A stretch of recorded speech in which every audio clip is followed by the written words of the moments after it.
Assalamualaikum warahmatullahi wabarakatuh. Pemirsa MTA TV dimanapun Anda berada, puji syukur kehadirat Allah Subhanahu wa Ta'ala yang mana pada kesempatan sore ini masih memberikan rahmat dan nikmatnya sehingga kita dapat bersuah dalam program Anugerah, di mana program ini akan memberikan kita hikmah dan pembelajaran di mana kita harus mensyukuri nikmat yang telah Allah berikan.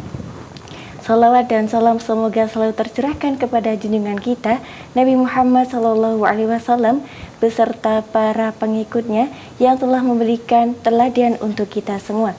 Bersama saya Azalia Latifah akan menemani Anda selama 1 jam ke depan bersama narasumber yang hadir saat ini dari SLB YRTRW Surakarta. Langsung saja kita sapa beliau-beliau. Assalamualaikum warahmatullahi wabarakatuh. Waalaikumsalam warahmatullahi wabarakatuh. Kabar baik ini Bu sore ini? Alhamdulillah.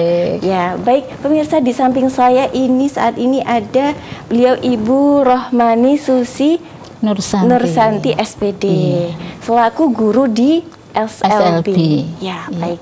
Di sebelahnya ada Ibu Dr. Randa Sri Widiarsi. Ya, betul, Mbak. Baik. Kabar baik Ibu hari ini? Alhamdulillah. Alhamdulillah. Baik. Tadi perjalanan ke sini lancar ya? Lancar.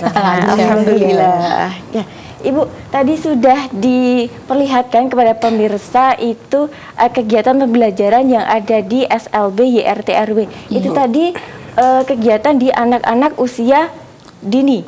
Iya, Itu sekitar usia berapa Ibu tadi? 6 sampai 7 tahun. 6 sampai 7 tahun. Itu dengan berbagai metode pembelajaran yang ada di SLB tentunya. Iya. Baik.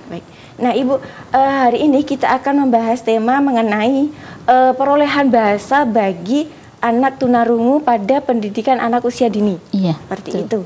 Nah, seperti yang kita tahu bahwasanya kalau kita berbahasa, berkomunikasi itu ditunjang dari pendengaran yang baik.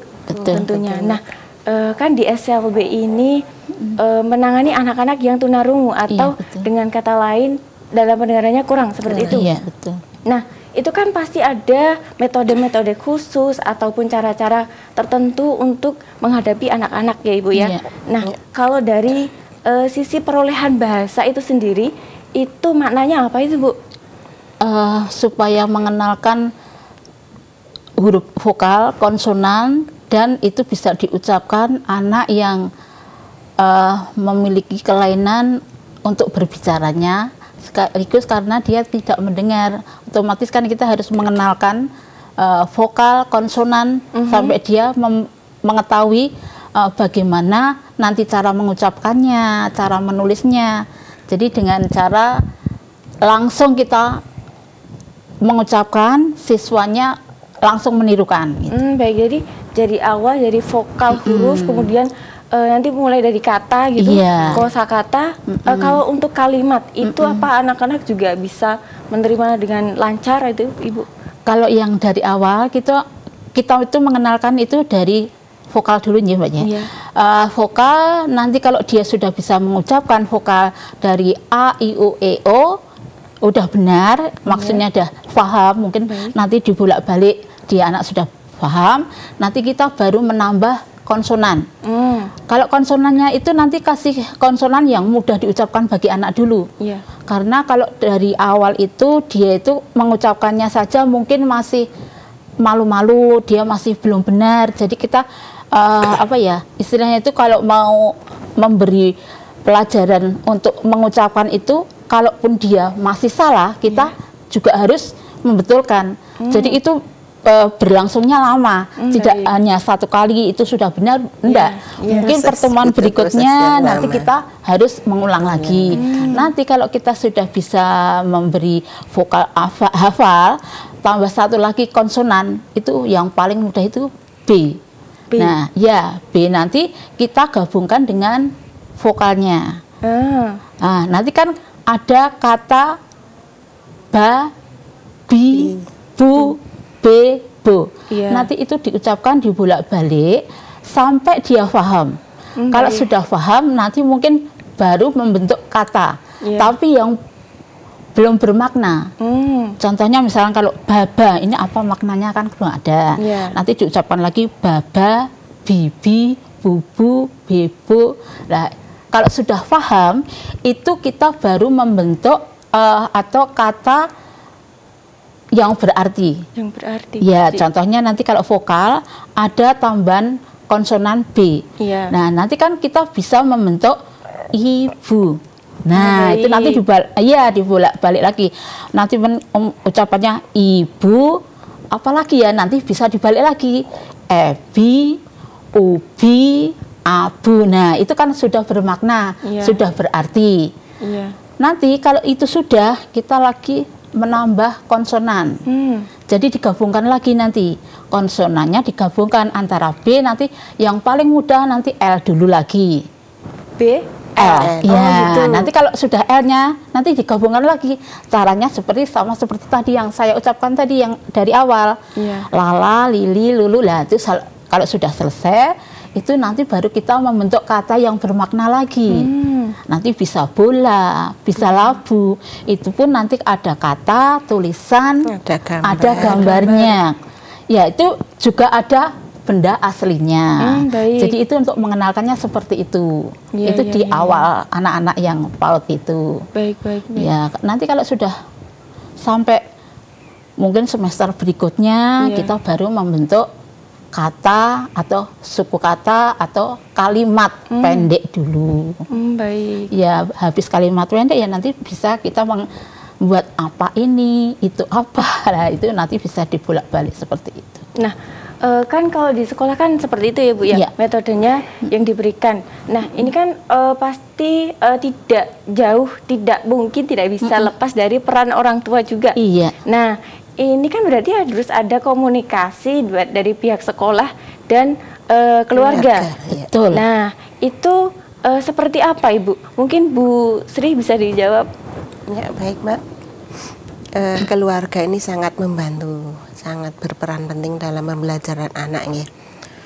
Baik itu anak umum maupun anak disabilitas seperti anak-anak kami yang mengalami gangguan pendengaran dan bicaranya. Jadi orang tua itu harus bisa nggih menerapkan apa yang disampaikan guru di sekolah. Kemudian diterapkan di rumah, misalnya pembelajaran di sekolah seperti apa toh, pembelajaran di sekolah harus jelas, harus pelan begitu. Jadi kalau kelihatan sekali kalau orang tua itu mau diajak kerjasama atau mau dia cuek, itu kelihatan sekali hasilnya. Sangat menentukan kalau orang tua itu mau bertanya-tanya, mau menerapkan apa yang disampaikan di sekolah, seperti itu. Baik, jadi sekolah dan keluarga ini pasti harus ada komunikasi kan Bu ya? Nah itu cara sekolah, menerapkan anak tuh harus seperti ini, di rumah juga harus seperti ini, itu bagaimana Ibu? Kalau biasanya kalau saya waktu mengajar awal gitu kan, itu masih anak itu belum tahu bahasanya. Orang tua saya suruh mendampingi. Masuk, jadi menyaksikan di awal-awal itu masuk, didampingi dengan orang tua, mungkin di belakangnya. Terus kalau sudah selesai, itu saya menerangkan pada wali siswanya. Nanti saya mengajarnya di sekolah seperti ini. Tolong nanti di rumah sama. Gitu. Misalkan nanti kalau belum paham, nanti pembentukan vokal, konsonan bagaimana, boleh bertanya. Seperti itu. Ya, tadi kan di video juga digambarkan bahwa Ibu pakai apa tadi? Pendukung pembelajaran. Nah, itu supaya apa sih Bu? Supaya dia paham. Supaya dia paham. Iya. Itu kan kita bukan mengajari membuat vokalnya. Kalau biasanya kita mengajari vokal, itu kan biasanya bahasa. Bahasa itu dalam arti mata pelajarannya bahasa. Jadi kan kita bisa titik-titik dulu, seperti ini. Nah, tapi kalau tadi saya yang ajarkan tadi, karena saya pakainya kartu. Mungkin dia belum paham. Lah, seperti ini loh bentuknya. Itu seperti ini tulisannya, seperti itu. Jadi huruf, kemudian gambar juga, Iya. kosakata seperti itu. Ucapan Iya. juga. Oh, baik, Jadi baik. semuanya Ucapannya, itu ya. bersama-sama itu lebih Paham. enak, lebih paham dan lebih konsep. Jadi kalau antara yang diucapan, antara konsep huruf A itu seperti apa, yang di memori dia seperti apa, itu kalau berjalannya bersama itu enak. Ya, baik. Beda dengan kalau anak misalnya hanya ikut terapi tapi tanpa konsep terapi yang di luar itu non sewu nggih, itu hanya dituntut untuk mengucapkan Iya. tanpa mengetahui maknanya. jadi Lah, anak dituntut kesulitannya untuk seperti bisa, itu. tapi tidak tahu maknanya gitu Keluar ya. suara, bisa menirukan apa makan, apa minum, bisa, tetapi konsep untuk oh ini makan, ini namanya makan, tulisannya makan, bagaimana itu belum terkonsep. Baik. Ya, Jadi kan kesulitannya seperti itu. berbahasa ini juga tidak hanya untuk percakapan sehari-hari, tapi Iya. juga menulis. Menulis Menulis juga. juga. Ya. Nah itu cara atau metode untuk mengajarkan menulis itu sendiri bagaimana, Ibu? Kalau ya sama, kalau yang ini kan masih kecil ya. Iya. Itu biasanya kalau kita itu memberi huruf vokal tadi Iya. itu di titik-titik. Titik-titik. Titik-titik. Iya. Itu anak nanti suruh menghubungkan dari titik atas. Jadi cara menulisnya bukan dari sini lah, tapi biasanya kan arahnya itu harus arah cara sesuai. penulisan yang betul bagaimana. Seperti itu. Baik. Nah kalau anak-anak yang normal itu kan pasti kan butuh waktu yang lumayan lah Iya. untuk bisa belajar dan memahami. Nah kalau mengajarkan di anak-anak yang tunarungu sendiri ini bagaimana, Ibu? Itu butuh proses berapa lama dan apakah harus setiap hari mengulangi kosakata yang sama seperti itu, Bu? Bagaimana? Iya. Kami itu gini, Mbak, untuk menghadapi melayani anak tunarungu ya, itu butuh waktu yang lebih lama. Oh, baik. Berulang sampai sekian kali, bahkan berminggu-minggu. Bahkan untuk mengeluarkan suara A saja gitu, Mbak. Jangan dikira mudah ya. Iya. Mengeluarkan suara, bolehlah. Ini bibir sudah membentuk huruf A tapi belum keluar. Itu banyak sekali kasus seperti itu. Nanti bisa berbulan-bulan.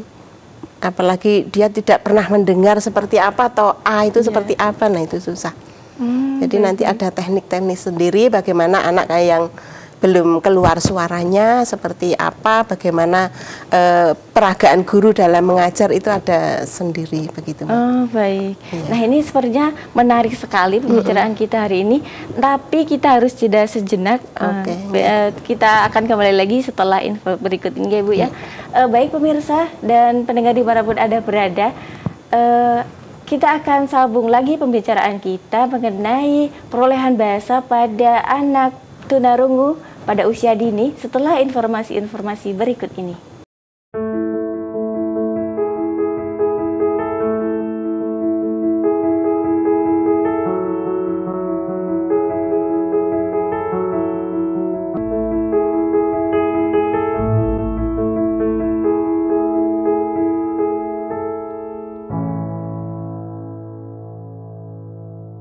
Baik pemirsa, terima kasih Anda masih bersama kami di program Anugerah. Tentunya kami memberikan kesempatan bagi Anda yang ingin bergabung dapat menghubungi di line telepon 02716793000 atau di line WhatsApp dan SMS di 08112553000. Dan kita masih akan melanjutkan perbincangan kita bersama keluarga besar SLB YRT RW Surakarta. Baik, Ibu menyambung pembicaraan kita tadi.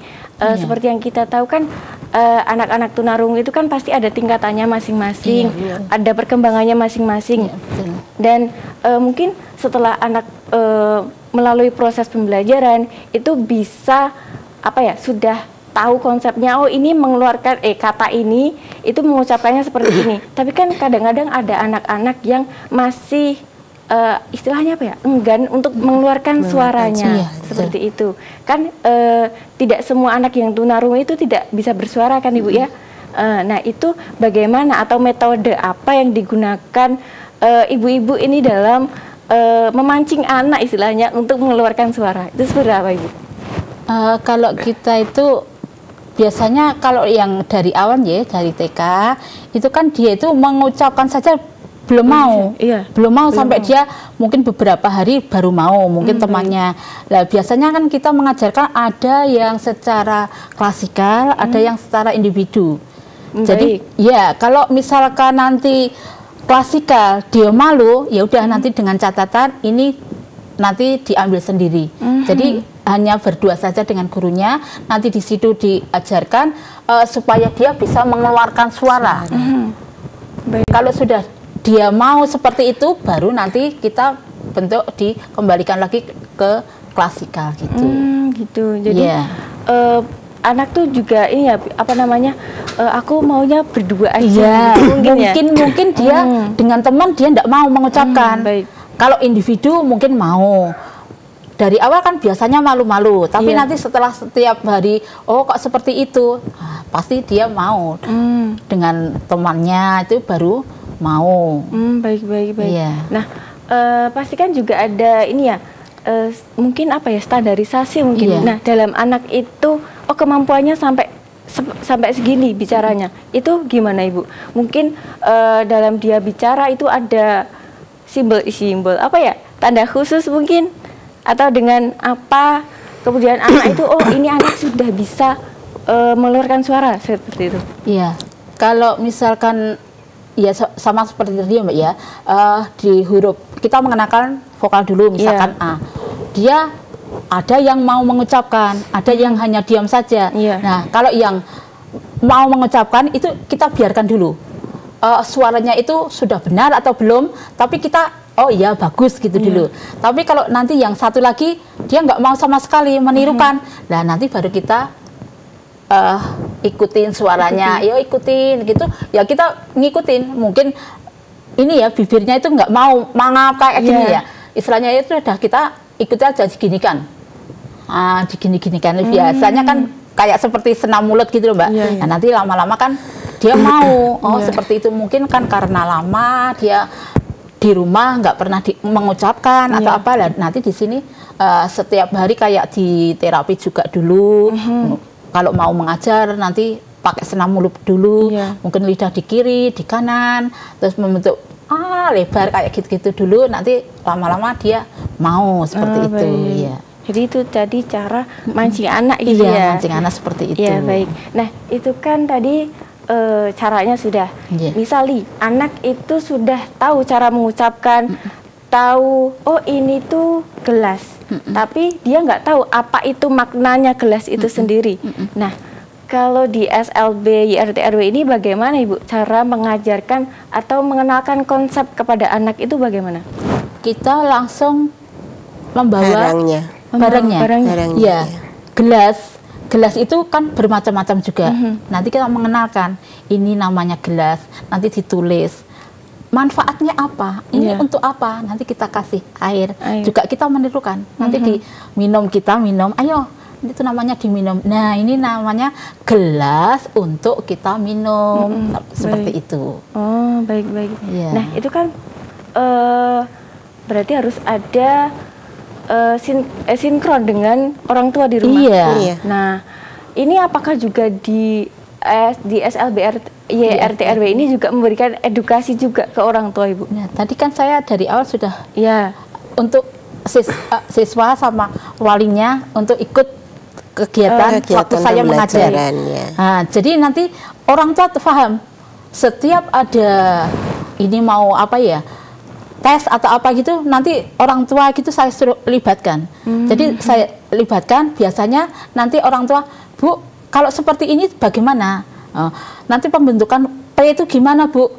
Oh iya seperti ini. Nah nanti diajarkan lagi. Terus sambil saya bilang, Mah nanti tolong, kalau sudah di rumah, jangan dibiasakan anak hanya diam atau menunjuk.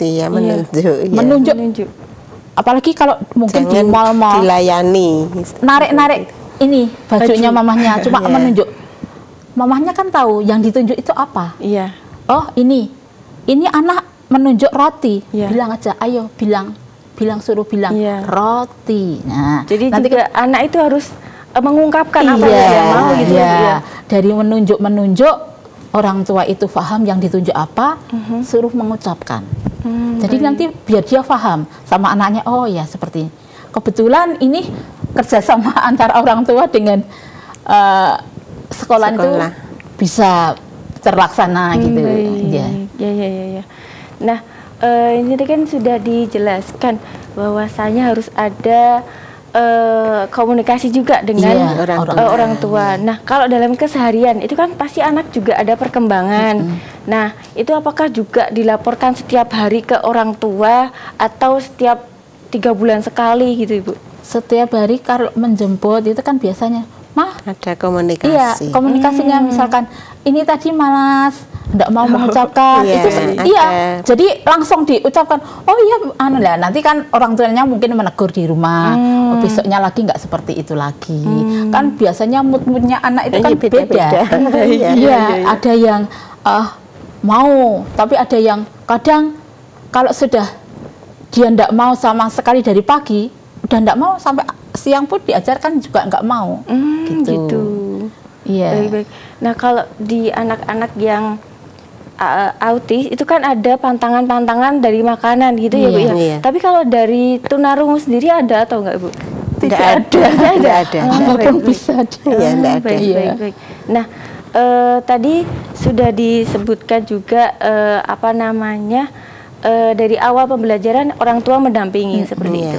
Nah, di awal pembelajaran kan mungkin pihak sekolah juga melakukan asesmen ya terhadap anak-anak. Nah, mungkin ada dari murid SLB YRT/RW ini yang dari awal itu belum bisa istilahnya, belum mau lah bicara, belum mau mengungkapkan apa yang dia inginkan gitu.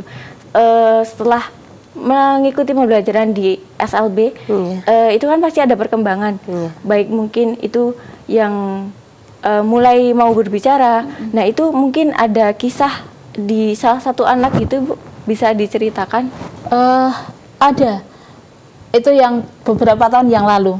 Itu saya juga pernah siswa itu dari awal masuk pertama kali itu satu semester, istilahnya satu semester itu dia tidak mau apa-apa sama sekali. Ya, jadi masuk kegiatannya temannya itu mengumpulkan buku PR atau menulis, ya diikuti dia, tapi dia tidak mengerjakan. Tidak mau mengerjakan. Setelah rapot pembagian rapot itu kita ngomong-ngomong dengan orang tuanya, nggak taunya anak itu malah mencoret-coret di tembok. Baru mau gitu? Iya, di sekolahnya. Waktu penerimaan rapot, itu jadi siswanya itu ngorek-orek tembok kan gini loh. Dia baru mau menggerak-gerakkan tangannya. Itu baru setengah tahun satu semester. Ya, terus berikutnya dia mau. Ya sudah, terus itu lama-lama sampai dia akhirnya mau. Sekarang sudah kuliah malah. Sudah di bangku kuliah gitu. Iya, betul. Baik. Awalnya ya seperti itu. Bahkan hanya datang lindot gurunya. Iya, cuma udah seperti itu. Tapi ya karena kita terus pokoknya udah kita nggak bosan-bosan untuk membimbing terus, ya dia mau mengumpulkan ya dikumpulkan, ada PR nanti ya diserahkan. Walaupun mengumpulkannya juga buku kosongan. Seperti itu. Iya. Berarti dari guru-guru, dari pengajar itu juga harus memiliki kesabaran yang double-double ya. Baik. Nah, kalau di SLB YRT/RW sendiri itu menerima anak dari usia berapa, Ibu, sampai usia berapa? Kita usia PAUD biasa ya, Mbak. Sebenarnya PAUD biasa usia 4 tahun ya, Mbak. Tapi kadang ada yang wali murid itu ingin segera, tapi kan kita juga karena keterbatasan tempat, keterbatasan SDM-nya, gurunya juga kadang kita ini belum bisa, Bu, tempatnya penuh, nanti malah kurang terlayani, besok aja atau tahun ajaran depan atau semester depan, seperti itu. Kita mensiasatinya seperti itu, Mbak. Biar usianya tambah dulu nanti kan. Soalnya kalau kita amati ya Bu Susi, kalau kita amati itu usia kematangan anak normal belajar ya, itu kayaknya lebih mundur sedikit 2 atau 3 tahun itu baru dia benar-benar matang untuk pembelajaran. Walaupun secara harian tidak langsung itu juga sebenarnya belajar itu dari kecil tapi dalam menerima pembelajaran di formal di kelas itu kayaknya agak 2 tahun lah, kayak 2 masih tahun. pengennya bermain Iya, aja, seperti gitu. itu. Beda kok. Kita Kadang bosan. satu kelas tuh ada yang 4 tahun. Iya. Ada yang terlambat 7 tahun. Nah, itu kalau dia benar-benar tunarungu murni, ini lebih mudah sekali. Dalam menerapkan konsep itu, memahamkan konsep. Tapi kalau anak yang masih 4 tahun, bahkan 4 tahun belum ada, itu ya kayak kita ngomong. Iya. Iya. Iya, kayak kita ngomong lah. Orang tua kadang juga pengen ini biar sosialisasi dulu, Bu. Awalnya. Gitu, ya. Awalnya biar sosialisasi. Ya, kita ya harus bisa menerima, asal itu bisa kita layani atau ada tempatnya seperti itu. Kelasnya belum begitu penuh, itu ya kita terima. Tapi kalau sudah penuh ya kita mohon dengan untuk berikutnya gitu, semester gitu. atau tahun ajaran berikutnya. Baik-baik. Jadi kan dari berbagai usia ya Ibu ya, Iya. berarti ya. Itu kan pendewasaannya juga berbeda-beda juga. Beda-beda. Nah, Oke. apakah metode pembelajaran yang diberikan itu apa juga sama Ibu? Walaupun dalam satu kelas itu Beda usia. berbeda. Iya. Itu apakah sama? Sama, metodenya? Mbak. Sama, kita dalam KBM itu sama lah. Nanti kan ada istilahnya individunya itu juga kita ada juga. Iya. Kalau anak misalnya si A ini terlalu lembut atau terlalu lama dalam memahami konsep kita, ya kita bimbing sendiri. Mungkin istirahat atau temannya diculke bisa gitu ya. Temannya diculke nggarap dewi bisa, yang sudah ada kematangan belajar. Ya ini kita dampingi.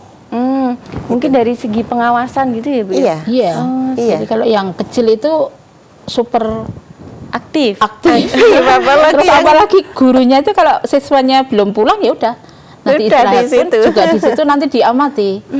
Sampai udah dijemput baru kita bisa. Apalagi anak-anak sekarang ya Mbak. Iya. Anak-anak sekarang itu mungkin terkontaminasi dengan jenis-jenis makanan sehingga mempengaruhi perilaku atau bagaimana itu.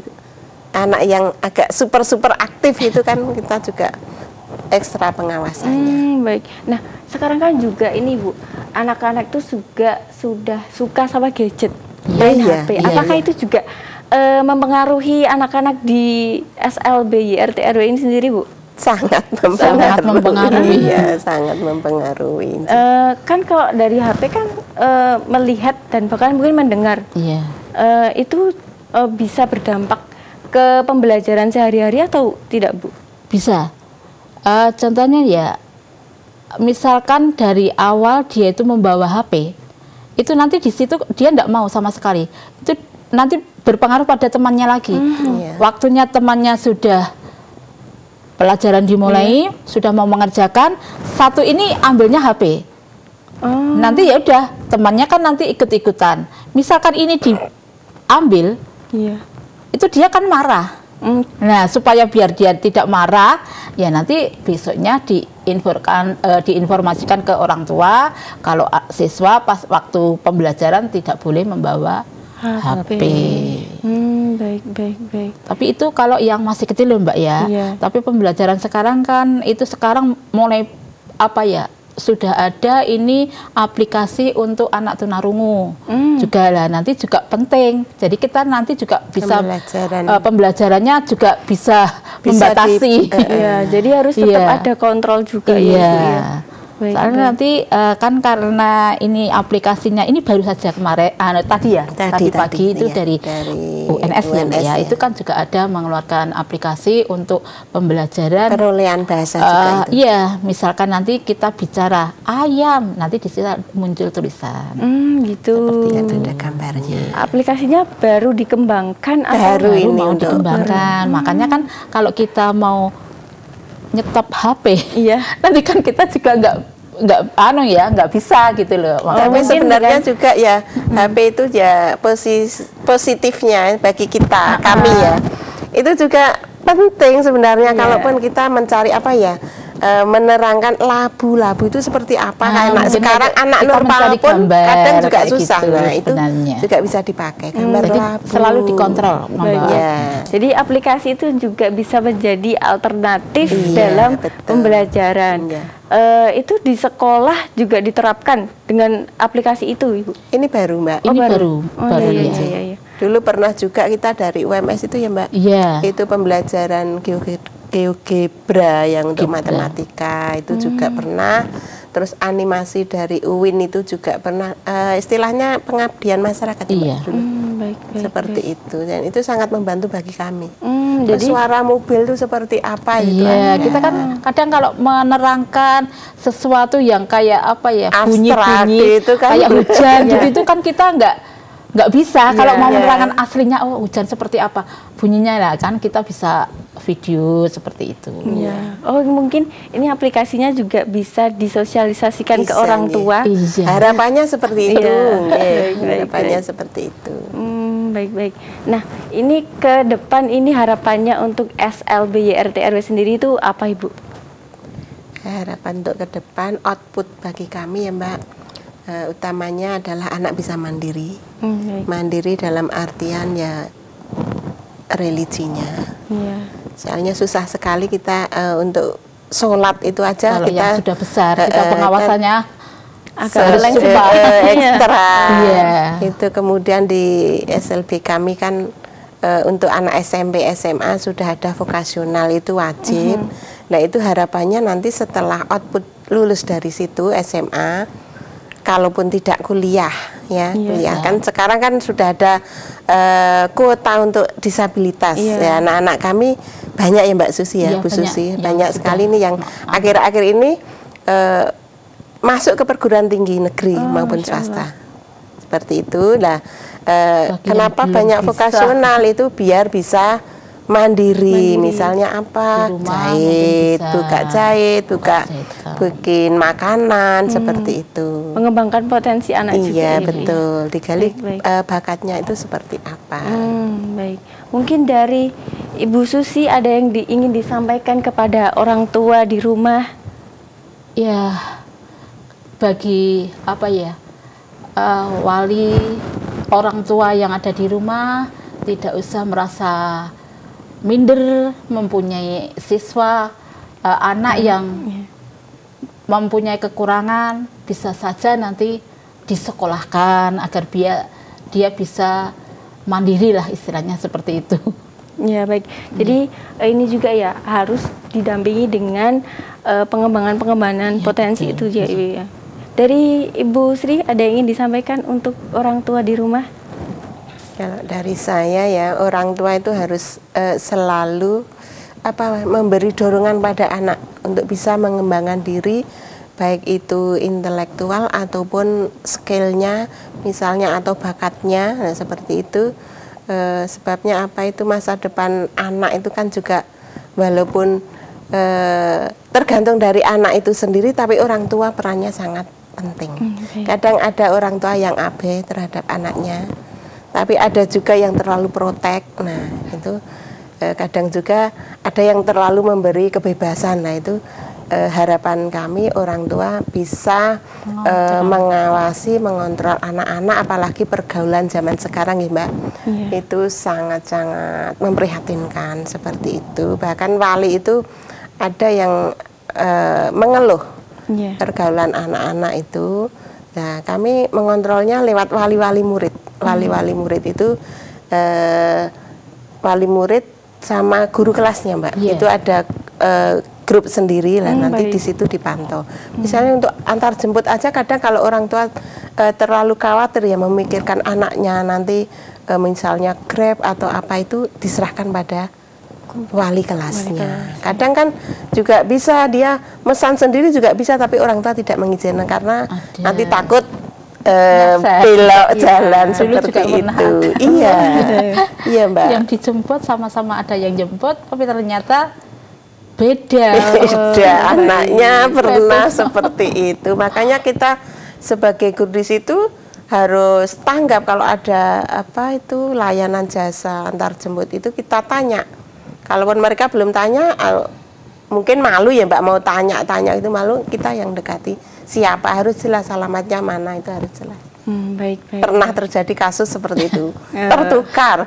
Orangnya mau pulang Colomadu, diantar ke Sukoharjo. Contohnya seperti itu ya. Karena awal-awal pakai jasa itu. Ya, ya. Transportasi. Jadi dapat disimpulkan juga bahwa ini orang tua ini harus terus belajar dan memahami apapun kondisi dari perkembangan anaknya sendiri. Baik, Ibu, terima kasih atas waktu dan ilmu yang sudah diberikan. Semoga kita bisa bertemu lagi di lain waktu. Insya Allah. Ya, nanti pulang hati-hati. Terima kasih. Baik pemirsa, itu tadi kebersamaan kita bersama keluarga besar SLB YRT RW Surakarta. Saya Azalia Latifah dan kru yang bertugas pamit undur diri. Wassalamualaikum warahmatullahi wabarakatuh.